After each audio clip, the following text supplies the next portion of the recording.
The timer on my watch beeped. It was 4:12 a.m. I had exactly 8 minutes left. The client was hyperventilating in the corner. He was wearing a tuxedo worth $10,000.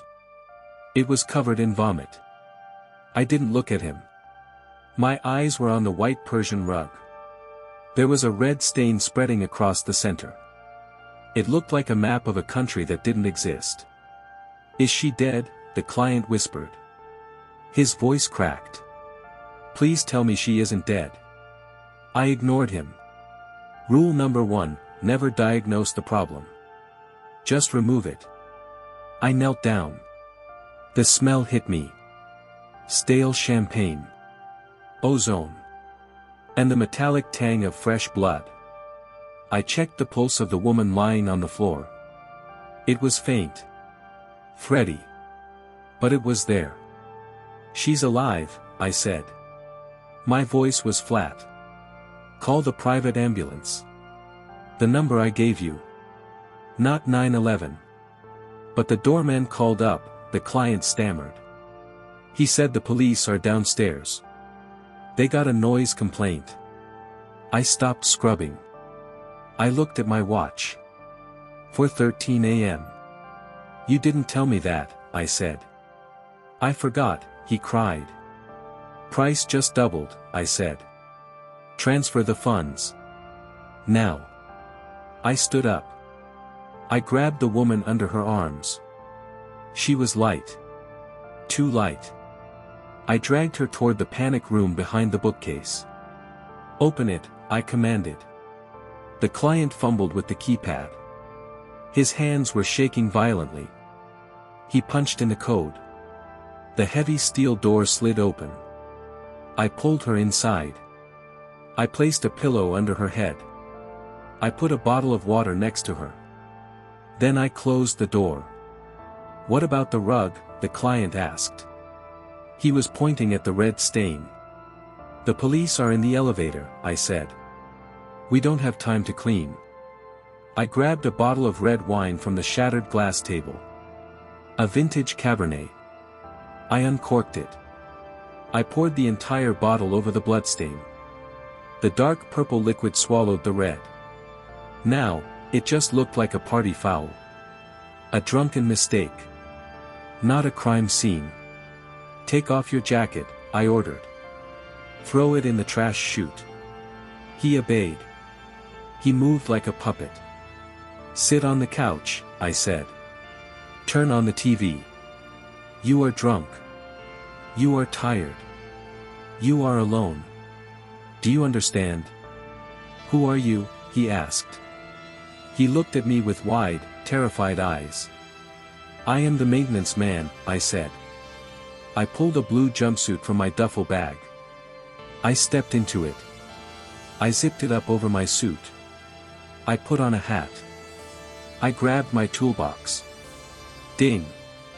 The elevator arrived. You probably think you know what a fixer is. You've seen movies. You think I'm a hitman. You think I carry a silencer and a fake passport. You are wrong. I don't kill people. I save rich people from their own stupidity. I am a janitor for the 1%. When a billionaire's son crashes a Ferrari into a storefront, I am the first call. When a senator wakes up next to a pile of illegal substances, I am the first call. I sell two things: speed and silence. My toolkit is simple. Industrial strength peroxide. A secure crypto wallet. A list of corrupt doctors. And a burner phone that I destroy every week. I don't ask questions. I don't care about morality.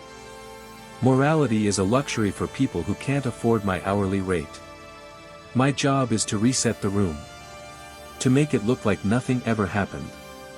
Tonight, I was in a penthouse on 57th Street. The client was a tech mogul. The problem was a party that went on 3 days too long. Let's go back to the mess. The police were at the door. I was now the maintenance man. I opened the front door before they could knock. 2 officers stood there. They looked annoyed. It was the end of their shift. They didn't want paperwork. They just wanted the noise to stop. "We got a complaint," the older officer said. He tried to look past me. "Sorry officers," I said. I kept my voice bored. "Leak in the HVAC unit. Owners passed out on the couch. Had a bit of a wild night." I stepped aside. I let them see into the room. The apartment was a wreck. But it looked like a safe wreck.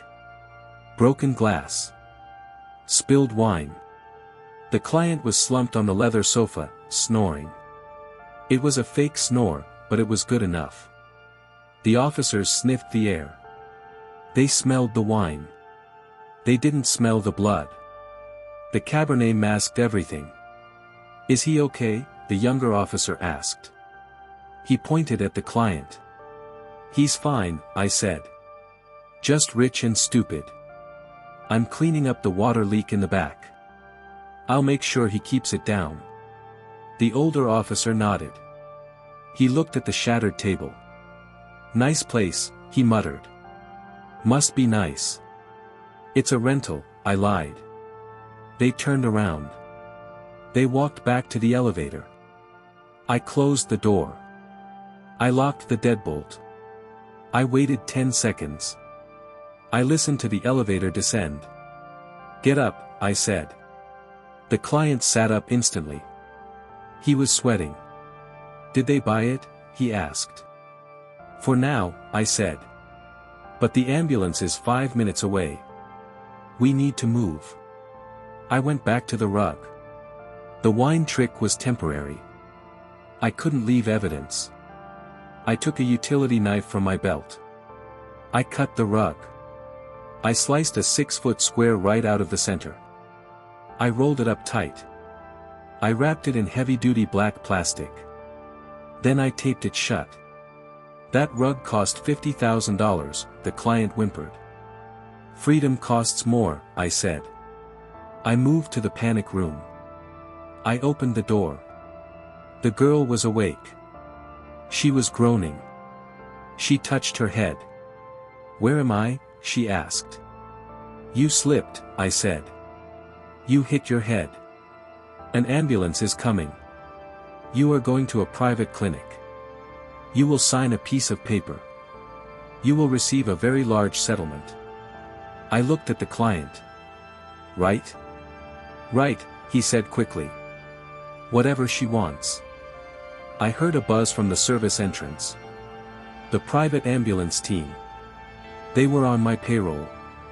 Discreet. Professional. No questions. I let them in. They moved fast. They put the girl on a stretcher. They covered her face with a sheet to block the cameras in the lobby. They took the back exit. The room was empty again. Just me and the client. I looked around. I did a mental scan. Glass cleared. Rug removed. Wine bottles trashed. Hard drives wiped. But then I saw it. Under the sofa. A phone. It wasn't the client's phone. It wasn't the girl's phone. It was recording. The screen was dim, but the red dot was pulsing. Voice memo. 4 hours and 12 minutes. It had recorded everything. The fight. The injury. The panic. My voice. The police visit. I picked it up. The client froze.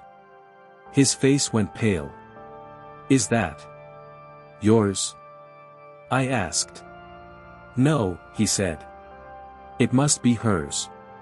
She recorded the whole night," I said. "Smart girl. This is blackmail material. Destroy it," he yelled. He lunged for the phone. I pulled it back. "Careful. Give it to me," he shouted. He was desperate now. The fear was gone, replaced by anger. He was used to getting what he wanted. He grabbed a heavy crystal ashtray from the side table. He raised it. I didn't flinch. I looked him in the eye. You strike me, I said calmly, and I leave. I leave the rug. I call the cops back. I hand them this phone. He hesitated. The ashtray shook in his hand. Or, I continued, you pay me a bonus. A hazard fee. And I make this phone disappear. He lowered the ashtray. He dropped it on the sofa. He slumped his shoulders. How much? He asked. 50 grand, I said. Bitcoin. He pulled out his phone. He made the transfer. I watched the confirmation appear on my burner. I dropped the phone on the floor. I stomped on it. I ground my heel into the screen until it was dust and sparks. Then I dropped the pieces into a cup of bleach I had prepared. Done, I said. I picked up the rolled-up rug. It was heavy. Soaked with wine and secrets. What do I do now? The client asked. He looked small in the middle of his empty, ruined penthouse. Go to sleep, I said. When you wake up, call your lawyer. Tell him you want to buy a new rug. I walked to the service elevator. I pressed the button. I didn't say goodbye. We aren't friends. I am a transaction. I rode the elevator down to the basement. The loading dock was cold. The city air smelled like exhaust and rain. It was the cleanest thing I had smelled all night. I walked to my van. It was a nondescript white cargo van. The kind you see everywhere and never notice. I tossed the rug in the back.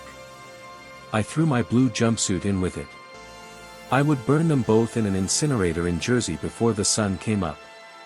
I sat in the driver's seat. I took a deep breath. My pulse was finally slowing down. I checked my phone. The crypto wallet showed a balance of 6 figures. Not a bad night's work. I started the engine. I pulled out into the early morning traffic. Tomorrow, you might read about this tech mogul. You might see a headline about a health scare or a brief hospitalization. You will scroll past it.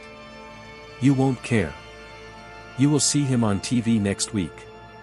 He will be smiling. He will be talking about the future. He will look perfect. You will believe the lie. Because the lie is clean. The lie is polished. But I know the truth. I know what the stain under the rug looks like. I know that civilization is just a thin layer of expensive paint over a rotting wall. And I am the guy who holds the paintbrush. My phone buzzed again. A new text. Unknown number. Need help. West Village. Bring bleach. I put the van in gear. The shift never ends.